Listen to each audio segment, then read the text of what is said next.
తీరు సరిగా లేదని, రక్తం, గోళ్లు, తల వెంట్రుకల నమూనాలు సేకరించడాన్ని తప్పుబడుతూ లంచ్ మోషన్ పిటిషన్ వేసింది.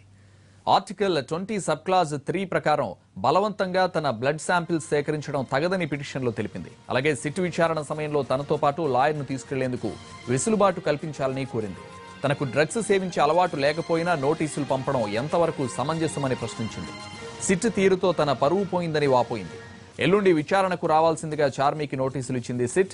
అయితే తాను ఎక్సైజ్ కార్యాలయానికి వెళ్లడానికి బదులు తమ ఇంటికే అధికారులు వచ్చి వివరాలు సేకరించేలా వెసులుబాటు కల్పించాలని కోర్టులో వాదనలు వినిపించే అవకాశం ఉంది.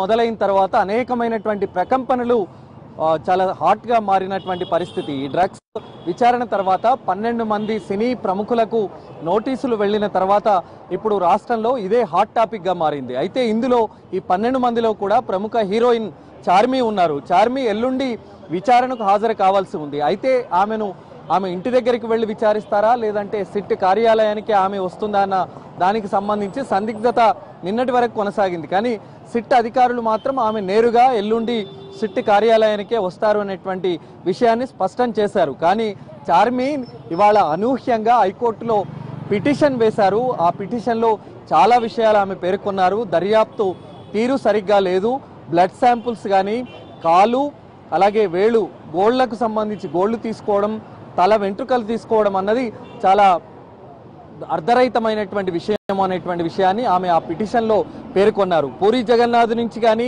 సుబ్బరాజు నుంచి కానీ, మొన్న తరుణ్ను విచారించినటువంటి సమయంలో కానీ వాళ్ళ నుంచి ఇలా బ్లడ్ శాంపుల్స్ ఇవన్నీ తీసుకోవడాన్ని బట్టి తాను చూశాను, మీడియా ద్వారా తెలుసుకున్నాను, ఇదంతా కూడా పూర్తిగా అర్ధరహితం. తాను ఒక అమ్మాయిని, పెళ్లి కానటువంటి అమ్మాయిని, అనేక సినిమాల్లో నటించి చాలా మంది అభిమానాన్ని చొరగొన్నాను. అలాగే తాను ఎక్కడ షూటింగ్కి వెళ్ళినా తన పేరెంట్స్తో కలిసి వెళ్తాను, లేకపోతే తన సంబంధికులు ఎవరైనా ఉంటే వాళ్లతో కలిసి ఆ సినిమా షూటింగ్కి వెళ్తాను. ఆ సమయంలో తాను డ్రగ్స్ తీసుకున్నాను అనేటువంటి విషయాన్ని సంబంధించి తన పరువు పూర్తిగా తీశారు. తాను ఎక్కడ కూడా డ్రగ్స్ కానీ ఆల్కహాల్ కానీ ఇప్పటి వరకు తీసుకున్నది లేదు. కానీ అనూహ్యంగా ఈ రకంగా ఎందుకు తన పేరు ఈ డ్రగ్స్ వ్యవహారంలో తెరపైకి తీసుకువచ్చారన్నదే చాలా ఇబ్బందులు గురి చేస్తున్నటువంటి అంశం. దీనికి సంబంధించి ఇంతకుముందే తన తండ్రి కూడా మీడియాకు ఒక స్పష్టమైనటువంటి లేఖ రాశారు. తాను అలాంటి అమ్మాయిని కాదు, డ్రగ్స్ ఎలా ఉంటుందో కూడా తాను చూడలేదు. కానీ ఈ రకంగా తనను ఈ డ్రగ్స్ కేసులో ఇరికించి నోటీసులు ఇచ్చి తనను రప్పించాలని చూడడం మాత్రం చాలా ఇబ్బందికరమైనటువంటి విషయం.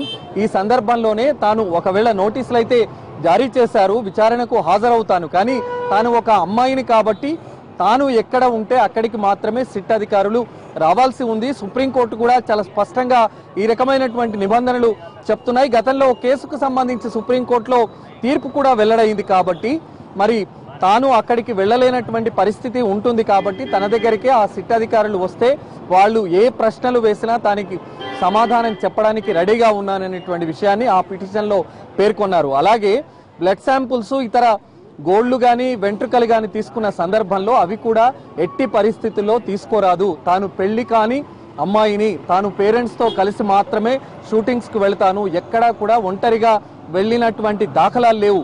మరి ఆ సందర్భంలో తనను ఆ రకంగా ఒత్తిడి చేసి అవి తీసుకోగలిగితే మాత్రం తన పరువుకు ఇబ్బంది అనేటువంటి విషయాన్ని కూడా ఆ పిటిషన్లో ఆమె పేర్కొన్నటువంటి పరిస్థితి. రేపు దీనికి సంబంధించి విచారణ జరుగుతోంది. మొదలైతే లంచ్ మోషన్ పిటిషన్ అనుకున్నారు, కానీ ఇది రిట్ పిటిషన్ దాఖలు చేశారు. రేపు ఉదయం దీనికి సంబంధించినటువంటి విచారణ కొనసాగుతుంది.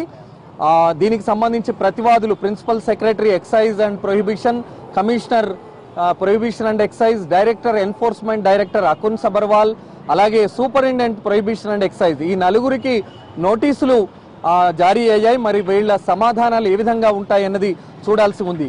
కాల్విన్ ఇచ్చినటువంటి సమాచారం ఆధారంగా ఈ 12 మందికి నోటీసులు జారీ చేశామని ఎన్ఫోర్స్మెంట్ డైరెక్టర్ అకున్ సబర్వాల్ చెప్పారు.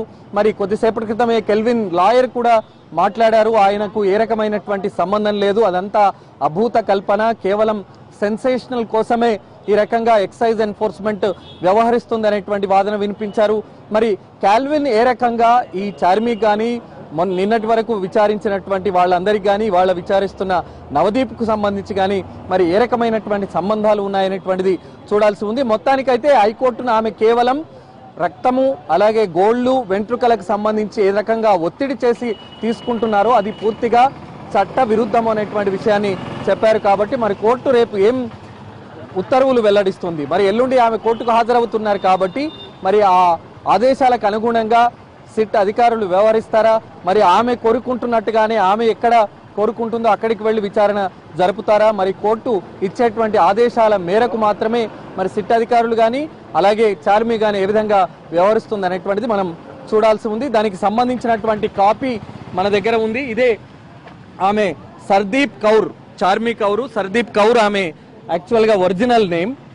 ఆ చార్మి కౌర్గా మారిపోయినటువంటి అంశం చూడవచ్చు. అలాగే నలుగురు రెస్పాండెంట్స్ ఎవరైతే ఉన్నారో state of Telangana principal secretary, commissioner prohibition and excise department, director enforcement Akun Sabharwal, అలాగే సూపరింటెండెంట్ స్పెషల్ ఇన్వెస్టిగేషన్ కు సంబంధించి అనేకమైనటువంటి అంశాలను ఆమె పేర్కొన్నారు.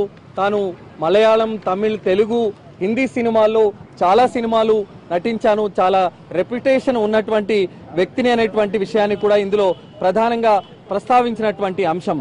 అలాగే ఇందులో తాను ఎక్కడికి వెళ్ళినా కూడా, షూటింగ్కి ఎక్కడికి వెళ్ళినా కూడా తన పేరెంట్స్తో కానీ ఇతర వ్యక్తులతో కానీ వెళతాను, ఒంటరిగా ఎప్పుడు వెళ్ళిన సందర్భాలు లేవు అని చెప్పారు. నంది ఫిలిం అవార్డ్స్ కూడా గెలుచుకున్నాను, తనకు సినిమా ఇండస్ట్రీలో చాలా పలుకుబడి ఉంది అనేటువంటి విషయాన్ని కూడా ఈ సందర్భంగా ఆమె చెప్పినటువంటి పరిస్థితి ఉంది. కాబట్టి రేపు కోర్టు ఉత్తర్వులు ఏ విధంగా ఉంటాయన్నది మనం చూడాల్సి ఉంది. ఓటు studio. Thank you Sharma.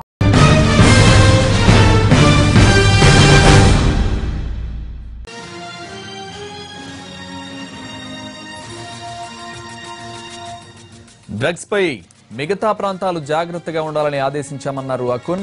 Harithaharam శాఖ పునర్వ్యవస్థీకరణపై వీడియో కాన్ఫరెన్స్ లో జిల్లా అధికారులతో చర్చించారు అకున్ సబర్వాల్, చంద్రవర్ధన్. చార్మి కోర్టుకు వెళ్లిన విషయంపై స్పందించని ఇద్దరు అధికారులు డ్రగ్స్ కేసులో పై సాయంత్రం మీడియా కాన్ఫరెన్స్ పెడతామన్నారు.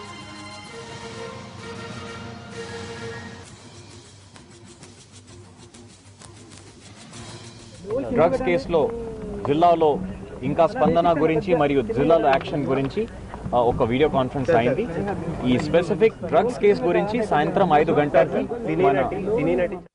మరి ఇవాళ ఇప్పటి వరకు జరిగిన ఈ మాదక ద్రవ్యాల కేసు గురించి ఇవాళ సాయంకాలం నేను మరి అదేవిధంగా డైరెక్టర్ ఎన్ఫోర్స్మెంట్ ఇద్దరం కూడా ఒక జాయింట్ ప్రెస్ కాన్ఫరెన్స్ ఏర్పాటు చేస్తున్నాం. ఈ కాన్ఫరెన్స్లో ఈ ప్రెస్ కాన్ఫరెన్స్లో ఏ స్థితి మన ఇన్వెస్టిగేషన్ ఎంతవరకు వచ్చింది, పురోగతి, అదేవిధంగా కొన్ని ముఖ్యమైన అంశాలని మేము మీతో షేర్ చేయబోతున్నాం.